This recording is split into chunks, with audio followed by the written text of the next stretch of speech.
In case if your iPhone can't find out the Wi-Fi network, then there are certain troubleshooting steps you can follow. The first thing what you do is open the control center and switch on the airplane mode so that the cellular data will be turned off, and check if you can connect to the wireless. Sometimes the cellular signal may interfere with the Wi-Fi signal. So after that, what you can do is go to settings, go to general, go to reset and select network, reset network settings.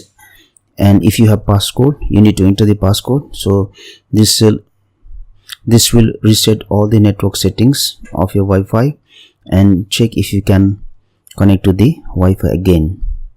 The other thing what you can do is you also can go back and select erase all content and setting.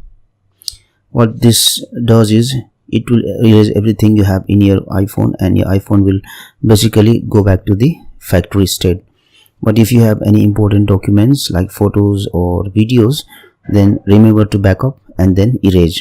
Check if you can connect to the Wi-Fi after doing this. If none of this method work, then maybe the Wi-Fi antenna inside the iPhone which receives the Wi-Fi signal may be damaged. In that case, you need to replace it.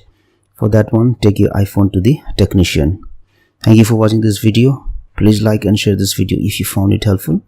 Also click on the subscribe button and hit on the bell icon to get the notification of our latest videos for free.